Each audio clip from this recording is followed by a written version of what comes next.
Hi, Lillian. Hi, Mom. Guess what's happening this weekend? What? Stuffed animal sleepover!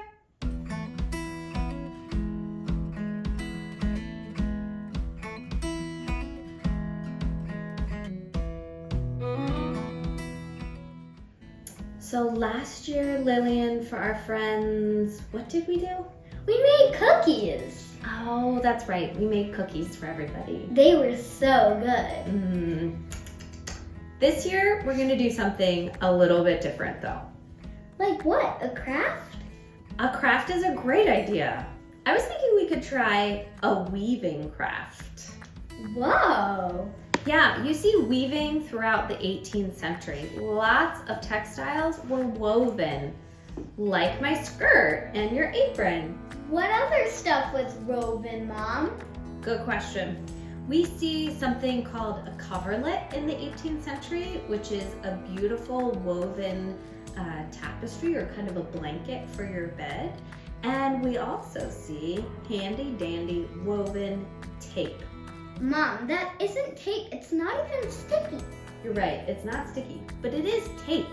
This tape was made on something called a tape loom, and you could make them very beautiful and very fancy with lots of different colors and designs, or you could make them really plain. But people used tape in the 18th century all the time, specifically for clothing. Before we had zippers, we had tape. No snaps, no problem. You can tie your clothing on with hand-woven tape. You can tie up your stockings with hand-woven tape. Or maybe you need a laundry line. You can make a laundry line with tape, or you can make yourself a nice blanket fort using tape. But you see woven tape all throughout the 18th century. We're not going to make woven tape today because we can't send everybody home with a tape loom.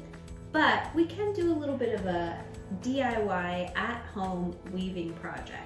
Today we're going to be making what I'm thinking of is a little tiny blanket for our stuffed animals. Like this one? Yes, that's the perfect size. If your stuffed animal is a little bit bigger than this one, maybe it's not a blanket, maybe it's a sit-upon, or maybe it's a washcloth for your stuffed animal. Either way, we're going to explore the weaving process today. And it's pretty simple. All you need at home is a piece of cardboard, some twine to wrap around your cardboard, and then you're gonna need some yarn. Lillian, are you ready to get started? You better believe it. First, take your rectangular piece of cardboard and cut small slits into the very top and bottom, about 1/2 inch apart and 1/4 inch deep, making sure the top matches the bottom. Then take your piece of twine, tie it onto one of the slits of the cardboard, and wrap your twine in between each of the slits you just cut, making sure to go fully around the entire piece of cardboard. Then cut off the excess and tie the very last piece of twine onto the cardboard, making sure to tie it tight, and you can trim off the rest of the twine.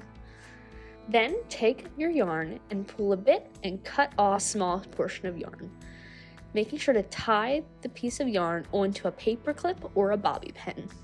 Now, you can either start from the right or you can start from the left. It doesn't matter as long as you keep the same system of going under one piece of twine and then over the next, and then repeat it. Under a piece of twine, and then over the next piece of twine.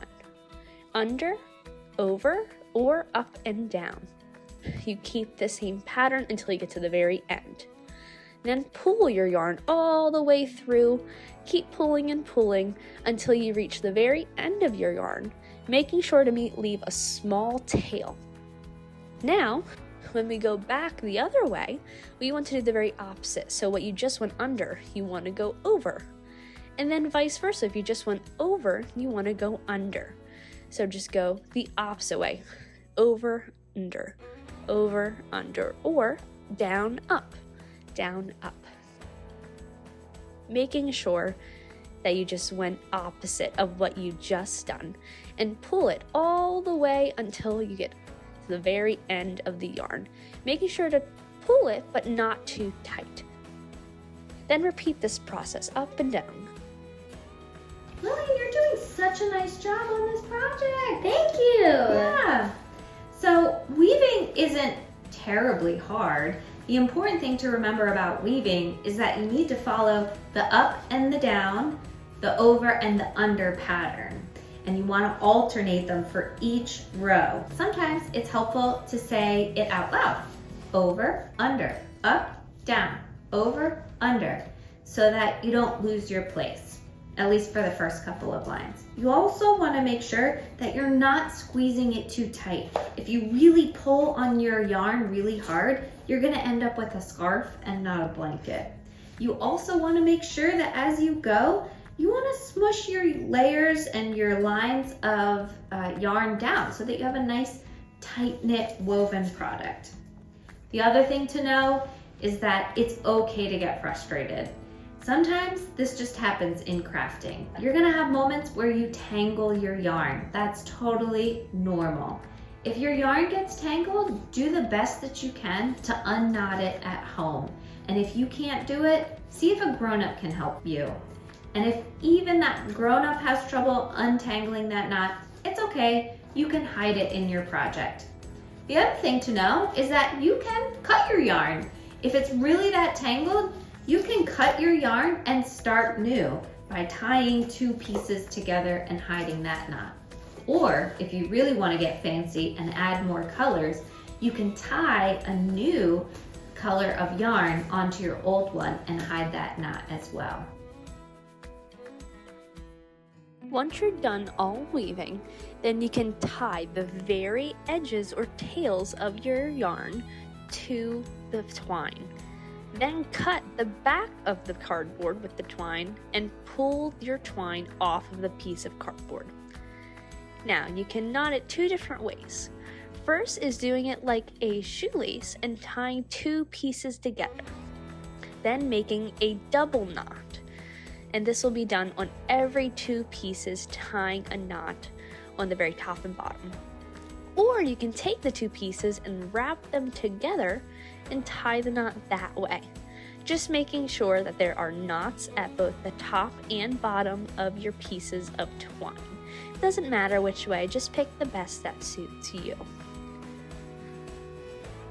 Then, when you're done fully knotting, you can snip or trim the excess piece of twine. And there you have it. You now have a blanket or a sit-upon for your stuffed animal. This is gonna take us probably a little bit of time, and it might take you a little bit of time too. It's not gonna probably get done in a day. But either way, we can't wait to see what your finished project looks like. Happy weaving!